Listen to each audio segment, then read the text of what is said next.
पूरा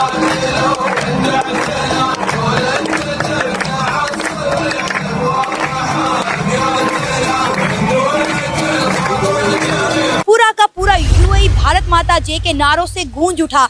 हमने देखा यूएई को इंडियन कल्चर के रंग में रंगा हुआ। हमने अक्सर ये पहले भी देखा है कि इंडिया के प्राइम मिनिस्टर नरेंद्र मोदी जहां कहीं जाते हैं वहां पे बड़े ही पुरजोश तरीके से इंडियन कल्चर को फॉलो किया जाता है। अच्छा, लेकिन अब हिंदुइज्म और हिंदू कल्चर की तरफ सऊदी अरब का जो खिंचाव है या जो झुकाव है वो बहुत ज़्यादा इस्लामिक दुनिया को जी चुभ रहा है कि मुस्लिम कंट्री, मुस्लिम उम्मा का लीडर हिंदुइज्म की तरफ क्यों जा रहा है। हमारे साथ सर मौजूद है, इनसे बात करते हैं, इनका नाम जानते हैं। अस्सलाम वालेकुम। मोदी अगर इधर आएगा, अमीर मुल्क है, तो हो सकता है इधर भी भारत माता के नारे लगने शुरू हो जाएं। वो अपनी इन्वेस्टमेंट अगर इधर लेके आएगा, सारी गेम इन्वेस्टमेंट की है। अगर वो दुबई में गया है, यूएई में गया है, तो वो उधर इन्वेस्टमेंट करेगा। पाकिस्तान को बहुत सख्त ज़रूरत है कि इंडिया के प्राइम मिनिस्टर तशरीफ लेकर जाएं। इंडिया जो कि पॉपुलेशन में दुनिया का सबसे बड़ा कंट्री, 5th लार्जेस्ट इकोनॉमी है। इस बार कान्हा की ड्रेस और उनकी सज्जा से जुड़े सामानों का करीब 500 करोड़ रुपए का कारोबार हुआ है।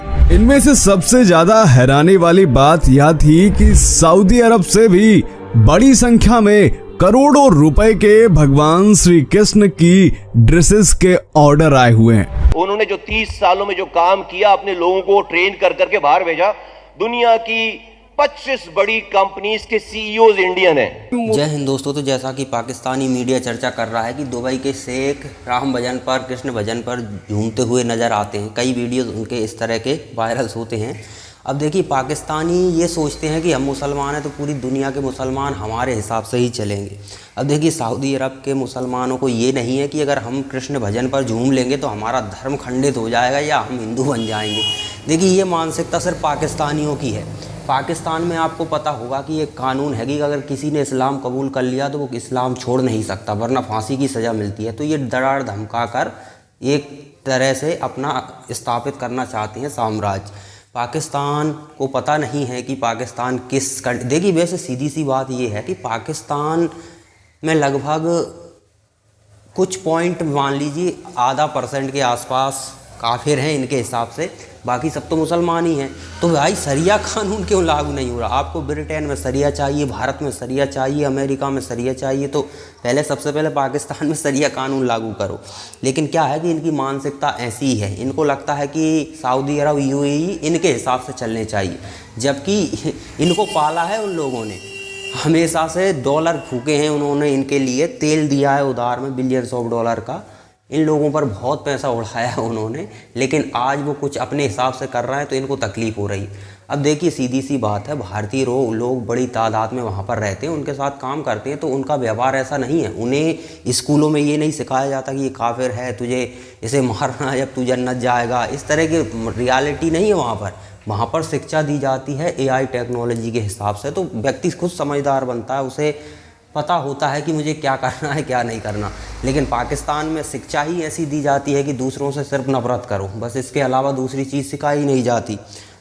दूसरों से नफरत तो करते ही करते हैं, फिर अपने लोगों से करते हैं, क्योंकि दूसरे कब तक रहेंगे। हिंदू थे, कुछ % बचे हैं, वो 1-2 साल में समाप्त हो जाएंगे। फिर पाकिस्तान में अभी जो BLA ने कांड किया है, लगभग 100 के आसपास इनके सैनिकों को निपटा दिया और बोला है कि पंजाब, जो पाकिस्तान का पंजाब है, वहाँ से अगर कोई व्यक्ति बलूचिस्तान में कदम रखता है तो हम पहले आइडेंटिटी चेक करेंगे।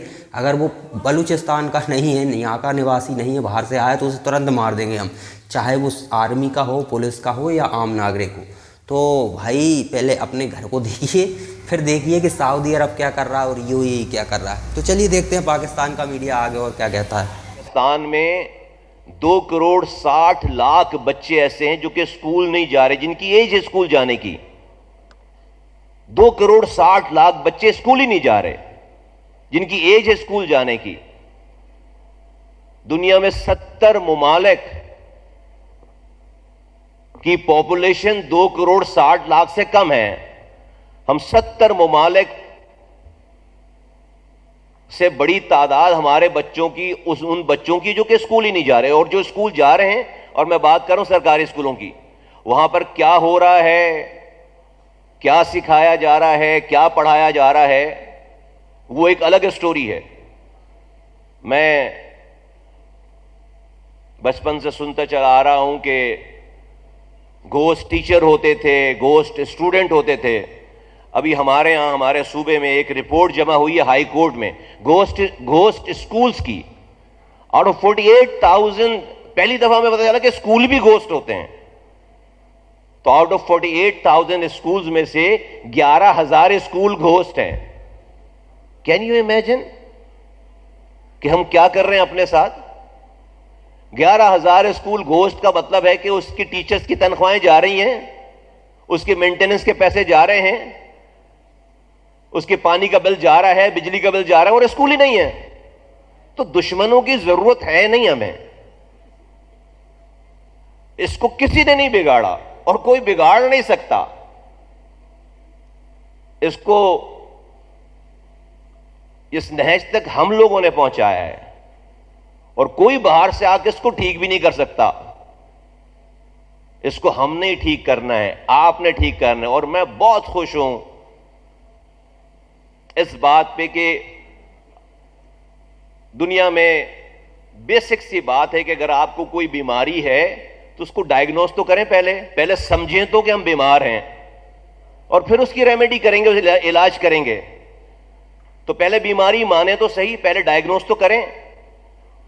तो मैं चौधरी अब्दुल रहमान साहब को इसलिए नहीं कि हमारे बड़े भाई हैं और हमारा बड़ा डिफरेंट एहतराम वाला रिश्ता है,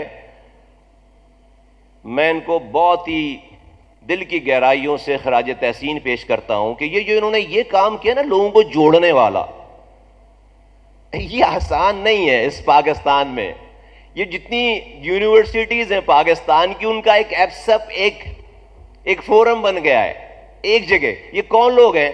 ये आपस में कॉम्पिटिटर हैं एक दूसरे के, एक दूसरे से तो के खिलाफ। तो इन्होंने अपनी पॉलिसी बनानी होती है कि वो उनके बच्चे ना ले जाएं, वो उनके बच्चे ना ले जाएं।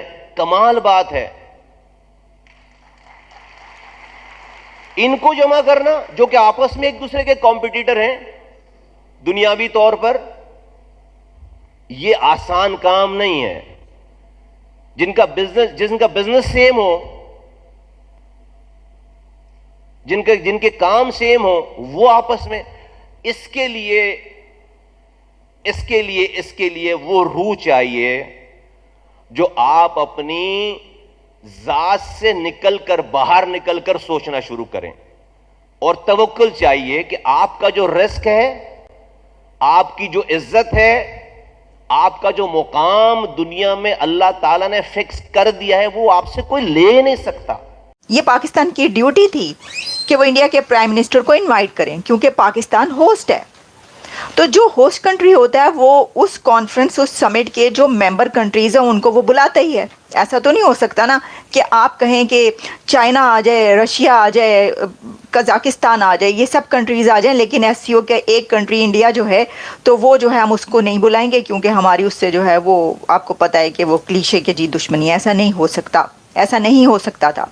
पाकिस्तान ने बुलाना था, लेकिन आप ये भी बात याद रखिए कि पाकिस्तान को बहुत सख्त ज़रूरत है कि इंडिया के प्राइम मिनिस्टर तशरीफ़ लेकर जाएं। इंडिया जो कि पॉपुलेशन में दुनिया का सबसे बड़ा कंट्री, 5th लार्जेस्ट इकॉनमी है, और इस वक्त हम ये देखते हैं कि भारत को तो ज़रूरत नहीं है पाकिस्तान जाने की। इस समिट को अटेंड करने की इंडिया के प्राइम मिनिस्टर को ज़रूरत नहीं है, बिल्कुल 1% भी उनको इसकी ज़रूरत नहीं है।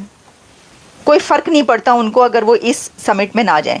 इसकी वजह क्या है? इसकी वजह ये है कि अभी तो वो रशिया होकर आए हैं, अभी तो वो रशिया से उसके बाद पोलैंड गए, फिर वो पोलैंड से यूक्रेन होकर वापस गए हैं, और वो पाकिस्तान की एयर स्पेस से गुजरते हुए ऊपर से गुजर कर गए हैं। मोदी साहब पाकिस्तान की एयर स्पेस के ऊपर से गुजर कर गए हैं इंडिया वापस, तो पाकिस्तान के ऊपर से भी गुजर गए हैं, वो ऊपर से गुजर के गए हैं आपकी एयर स्पेस के ऊपर से। तो पाकिस्तान तो वो है। वैसे तो देखा जाए तो मोदी साहब तो पाकिस्तान से होकर चले गए हैं। उन्होंने कहा हेलो, हाय हाय, टाटा, बाय बाय, ये किया ना उन्होंने, क्योंकि उन्होंने कहा एससीओ आप बुला रहे हैं तो चलें। एससीओ पर बुलाने से पहले ये हम हो आते हैं।